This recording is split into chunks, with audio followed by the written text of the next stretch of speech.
Hi friends, welcome to Vishali's little world. இன்றைக்கி இந்த வீடியோவில் ரொம்ப சூப்பரான ஹெல்தியான கருப்பு கவுனி அரிசி ஆப்பம் எப்படி செய்கிறதுன்னு பார்க்க போகிறோம். ரொம்ப ஈஸியாக பர்ஃபெக்டாக எப்படி செய்கிறதுன்னு வாங்க வீடியோக்குள்ளே போய் பார்ப்போம். கருப்பு கவுனி அரிசி 2 கப் எடுத்திருக்கேன். கூடவே இது கூட இட்லி அரிசி 2 கப் சேர்த்துக்கலாம். வெந்தயம் 1.5 ஸ்பூன் சேர்த்துக்கோங்க. இது எல்லாத்தையும் நம்ம கழுவி சுத்தம் பண்ணிவிட்டு ஊற வைக்க போகிறோம். தோல் உளுந்து 1 கப் எடுத்திருக்கேன். வெள்ளை அவல் 1/2 கப் எடுத்திருக்கோம். இது கூட பச்சரிசி 1/2 கப் எடுத்து அதையும் ஊற போட்டு வச்சுருக்கேன்.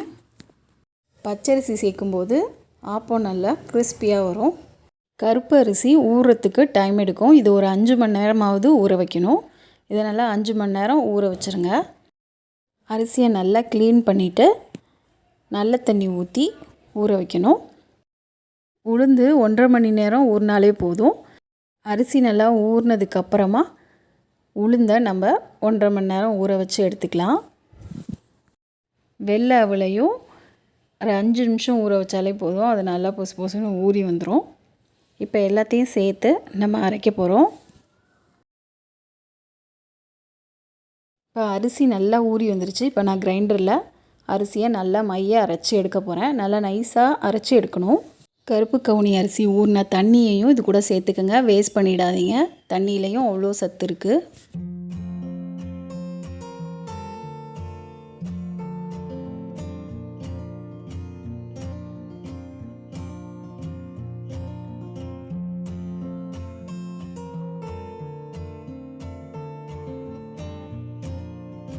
அரிசி நல்லா அரைப்பதமாக அரைஞ்சி வந்துருச்சு. இது கூடவே நம்ம அவல் ஊற வச்சுருக்கோம் இல்லையா, அதையும் சேர்த்து அரைச்சிடலாம்.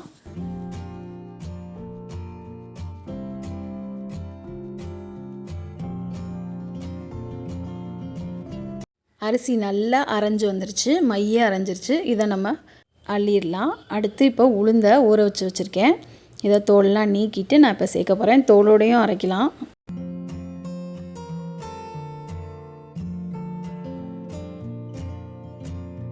உளுந்தை அரைக்கும் போது நல்லா தண்ணி தெளித்து அரைங்க.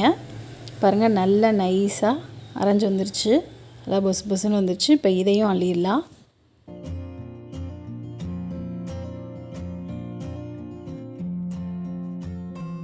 அவ்வளோதான், சூப்பராக மாவு ரெடி ஆயிடுச்சு. தேவையான அளவு உப்பு சேர்த்து நல்லா மிக்ஸ் பண்ணி விட்டுருங்க.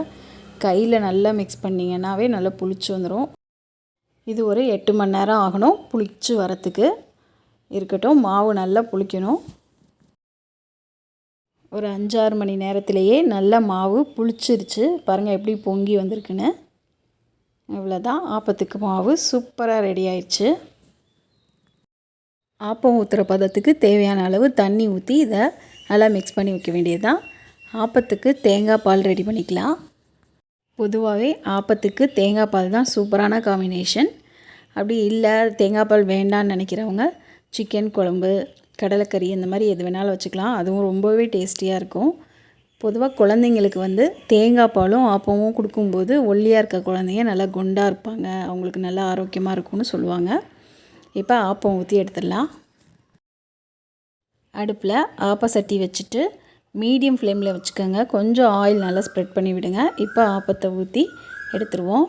2 கரண்டி மாவு விட்டு நல்லா எல்லா சைடும் படுற மாதிரி சுற்றி விட்டிங்கன்னா ஆப்பம் ரெடி. லேசாக ஆயில் ஸ்ப்ரெட் பண்ணிக்கோங்க. மூடி வச்சு 5 மினிட்ஸ் கழித்து பார்த்தா சூப்பரான ஆப்பம் நல்லா ரெடியாகி வந்துடும். பாருங்கள், ஓரெல்லாம் நல்லா எப்படி எடுக்க வருதுன்னு. அவ்வளோதான், செம்ம டேஸ்டியான கருப்பு கவுனி அரிசி ஆப்பம் ரெடி. நான் இன்றைக்கி குட்டீஸ்க்கு தேங்காய் பாலும் பெரியவங்களுக்கு சிக்கன் குழம்பும் வச்சுருக்கேன்.